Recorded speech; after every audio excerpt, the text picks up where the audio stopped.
पद्म पुराण में एक बहुत सुंदर चरित्र आता है। शुचिमती को दधीचि ऋषि सुनाते हैं और दधीचि ऋषि शुचिमती को एक बड़ा सुंदर प्रसंग सुनाते हुए कहते हैं कि एक बार एक ब्राह्मण था, मिथिलापुरी में रहता था और मिथिलापुरी में रहने वाले इस विप्र का अपने भजन में, ध्यान संध्या में बड़ा नियम निष्ठा थी। नियम से ध्यान, संध्या, भजन, वेद अध्ययन सब करता। नारी जो घर में थी ये बनिक थी, बनिया। और जिस बनिक नारी के घर में इसने आश्रय लिया वो नारी के पति का देहांत हो चुका था। भोजन आदि के उपरांत ये नारी जब इसके निकट आकर वार्ता करने लगी तो इसने कहा कि देखिए, आप परस्त्री हैं और परस्त्री से निकटता परपुरुष की उचित नहीं है, इसलिए आप मुझसे दूरी बनाए रखें। इस नारी ने अनेक प्रकार से इस पुरुष को अपने पास आकर्षित करने की चेष्टाएं की, किंतु जब ये आकर्षित नहीं हुआ तो इसने अपना नारी भाव प्रकट करते हुए किसी तरह से इस पुरुष को अपने बंधन में बांध लिया। और धीरे धीरे ये ब्राह्मण इस नारी के प्रेम में ऐसा उलझा कि ये अपना ब्राह्मणत्व भूल गया, वेद अध्ययन, पाठ, पूजा सब भूल गया, चरित्र का पतन हो गया और नारी के चक्कर में इसने सारा जीवन व्यर्थ गवाया। ये विवाहित पहले से था, इसकी पत्नी का नाम अव्यया था और विवाहित होते हुए भी पर नारी से संबंध बनाकर इसने अपनी पतिव्रता नारी का परित्याग कर दिया और इस विधवा नारी के चक्कर में पड़कर सारे अपनी उपासना, अपने धर्म कर्म को ये खो बैठा। शास्त्र कहते हैं ना, आपकी संपत्ति चली जाती है तो फिर कमाई जा सकती है, आपका स्वास्थ्य चला गया तो फिर भी थोड़ा बहुत आप कमा लेंगे, लेकिन यदि चरित्र गिर गया तो कभी नहीं कमा पाएंगे। इसलिए हर जगह से गिर जाइए, कोई बात नहीं, आप उठकर खड़े होंगे, लेकिन चरित्र से गिर गए तो कभी नहीं खड़े हो पाएंगे। इसलिए साधक को अपने चरित्र को बड़ा संभालना चाहिए। चरित्र महत्वपूर्ण है, चरित्र आपका प्रतिबिंब है। और ये अपने चरित्र को नहीं संभाल पाया, नारी के वश में हो गया। पतन इसका ऐसा गर्त में ऐसे गया कि इसको कोई होश नहीं रही। एक दिन इस नारी के साथ ही ऐसे ही घूमता घूमता किसी शिवालय के पास पहुंचा। इस विधवा के साथ घूमता हुआ, विषय भोग करता, ये शिवालय के पास पहुंचा। शिवालय में उस समय में शिव महापुराण की कथा चल रही थी और इसके कान में एक सुंदर श्लोक पड़ा, आराध्यस्व देवेशं शंकरम और शंकर त्रिदेश्वरम तस्य संपूजनाद् विप्रः सर्वं पाप विनश्यते।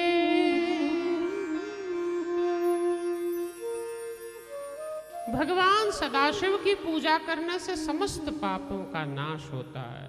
आराध्यस देवेश शंकर, शंकर भगवान की पूजा समस्त पापों को नष्ट करने वाली है।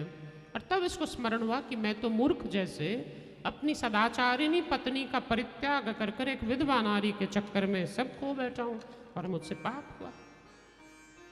और पर स्त्री का गमन करने वाले को नरक में लोहे की नारी बनाकर उससे आलिंगन करवाया जाता है।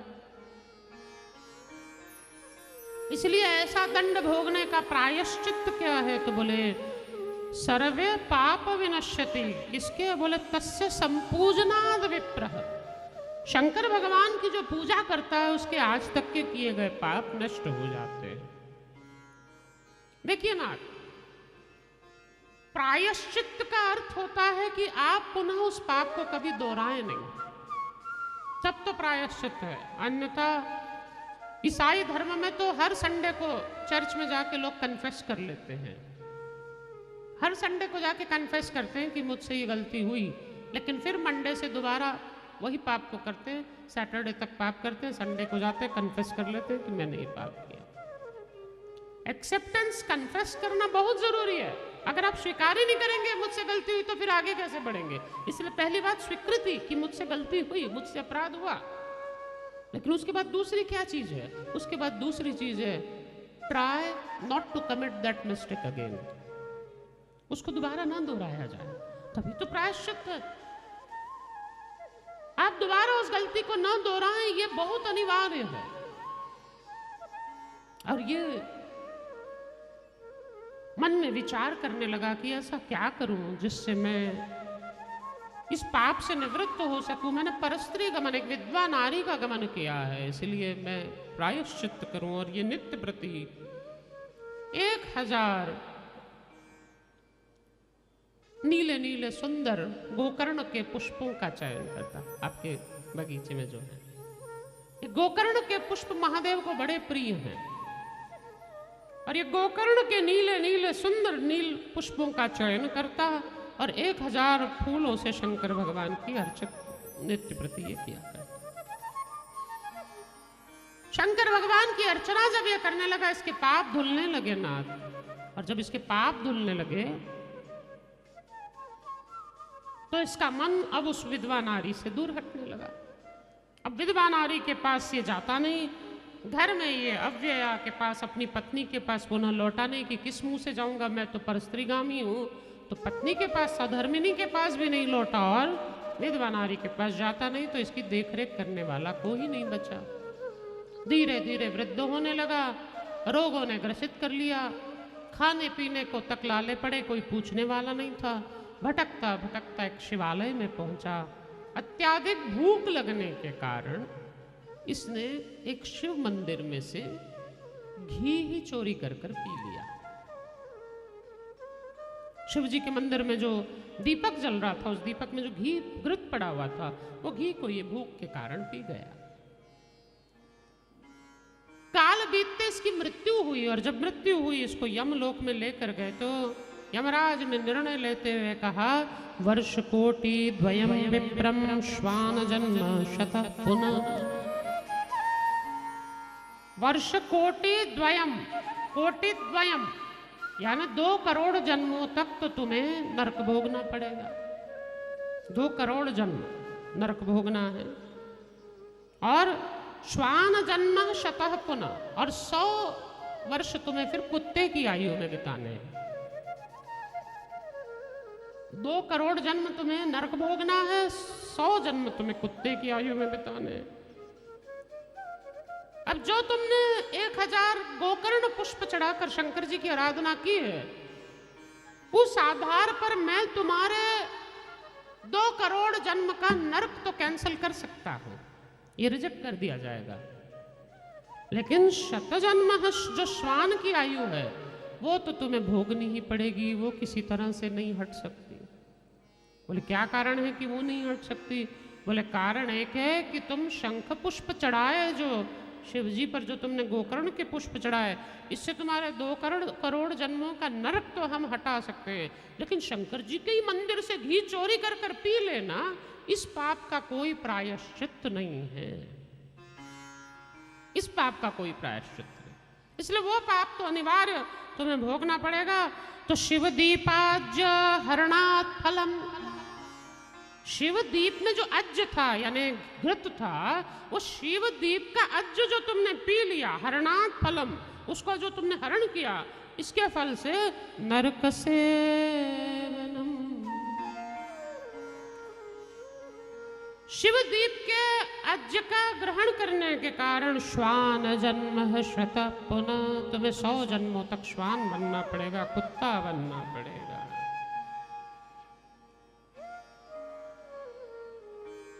और नाथ, इसको तो 100 जन्मों के लिए कुत्ता बनना था। इसकी पत्नी ने अनेक प्रयास किए, अव्यया ने, किसी प्रकार से मैं अपने पति का कल्याण करूं, किसी प्रकार से मैं अपने पति का कल्याण करूं। ये सती भी हो गई, सती हो गई। देव ऋषि नारद के कहने पर ये सती हुई। सती होने के समस्त धर्मों को इसने अव्यया ने अपनाया, पर ये पति के लिए कोई प्रायश्चित नहीं कर पाई। तुम्हारे गोकर्ण के पुष्पों से की गई आराधना, तुम्हारे पत्नी के सतीत्व के कारण तुम्हें नरकों से तो बचा दिया गया है, लेकिन कुत्ता तो तुम्हें बनना पड़ेगा। और कुत्ता बनाइए गलियों में भटकने लगा। अब एक दिन की बात है कि दधीचि ऋषि के ही आश्रम में दधीचि ऋषि ने भगवान शिव की आराधना की। और शिव की आराधना के लिए उन्होंने सुंदर गाय के उपले लिए, गौ घृत लिया और घृत से आहुतियां पंचाक्षर मंत्र से प्रदान की। नमः शिवाय नमः शिवाय नमः शिवाय की आहुतियां प्रदान की। अब खूब भस्म बनाई और भस्म को उन्होंने एक पात्र में भरकर रख दिया। पात्र भस्म का पड़ा था ना, भस्म का पात्र पड़ा है, शिव भस्म है। और उस शिव भस्म को ये कुत्ता गलती से घूमता घूमता वहां पर आया। 100 साल इसको कुत्ता रहना है। 100 साल बहुत बड़े होते हैं। कुत्ते की आयु ही 20 वर्ष की अभी तो है, लेकिन पहले में कुत्ता, आजकल तो कुत्ते की आयु 15 वर्ष ही रह गई, घट गई 20 से भी। भगवान ने सबको 40-40 वर्ष पहले आयु दी थी। मनुष्य को भी 40, कलयुग के लिए मनुष्य को भी 40 ही दी थी, और सबको 40-40 वर्ष की कलयुग में आयु दी थी। फिर ये सब पशु परेशान होने लगे कि 40 साल हम जी के क्या करेंगे। सबसे पहले गधा भगवान के पास गया, बोला मुझे 40 साल आयु नहीं चाहिए। तो भगवान ने गधे के 20 साल लिए मनुष्य को दे दिए, मनुष्य 60 साल का हुआ। फिर कुत्ता गया, बोला मुझे भी 60 साल 40 साल नहीं जीना, उसके 20 साल लिए मनुष्य को दिए, मनुष्य 80 हो गया। फिर उल्लू गया, उल्लू बोला मुझे भी 40 साल नहीं जीना, उल्लू के 20 साल लिए मनुष्य को दिए, मनुष्य 100 साल हो गया। ये जो 100 साल मनुष्य की आयु की गणना कलिकाल में की जाती है, अन्य युगों में तो बहुत ज्यादा थी, कलयुग में 100 साल की है, तो इसमें 40 साल ही मनुष्य अपनी आयु जीता है। उसके बाद गधे की आयु शुरू हो जाती है। उसके बाद गधे की आयु, फिर सिर्फ काम करता है, मेहनत करता है, घर का भार ढोता रहता है, और 60 साल का हो जाता है तो घर का भार ढो ढो के खत्म हो जाता है। अब कुत्ते की आयु शुरू होती है। 60 साल के ऊपर फिर वो कुत्ते की आयु जीता है, घर में बैठा रहता है, घर के लोग सब अपने अपने काम पर निकल जाते हैं, बूढ़े बेचारे को घर में बिठा देते हैं कि घर का पहरा दे। घर का पहरा कौन देता है भाई? कुत्ते ही तो देते। इसलिए आजकल आपने देखा होगा बड़े शहरों में जहाँ बंगले होते हैं ना, तो वहाँ पर बाहर बोर्ड लगा होता है गेट पर, बीवेयर ऑफ डॉग्स, कुत्तों से सावधान। तो कभी कभी मन में संशय होता है, घर में इंसान रहते हैं कि कुत्ते रहते हैं? कुत्तों से सावधान। इसलिए मनुष्य स्वयं की आयु तो कम जीता है, पशुओं की आयु ज्यादा जीता है। अभी कुत्ता जब चला ना, तो गलती से दधीचि ऋषि की कुटिया पर पहुंचा, और दधीचि ऋषि की कुटिया पर गया तो इसने भस्म वहां पर देखी पड़ी हुई।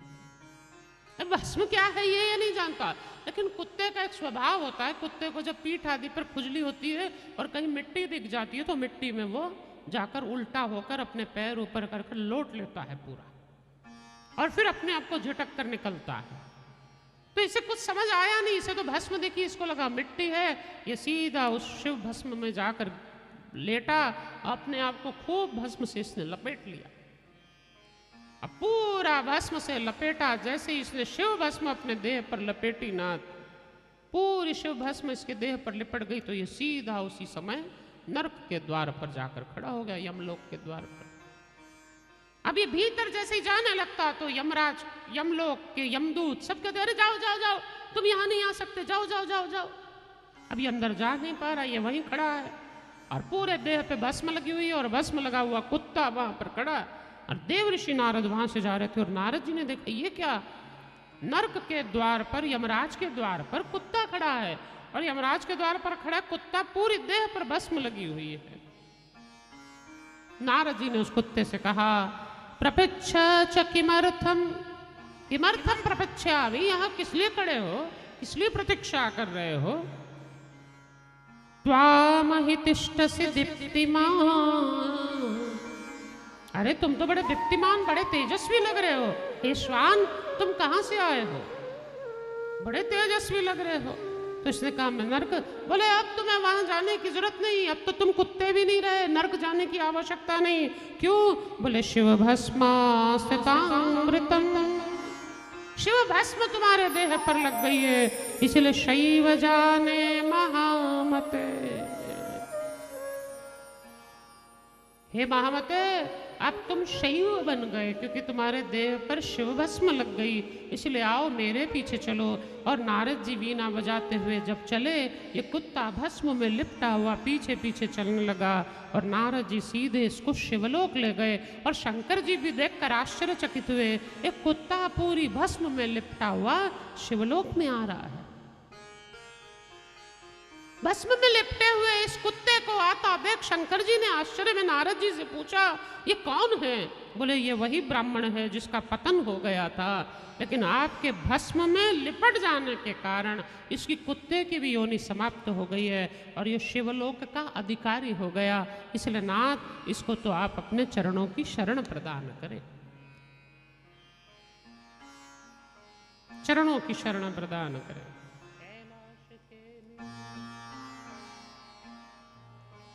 इसको तो आप अपनी चरण की शरण प्रदान करें।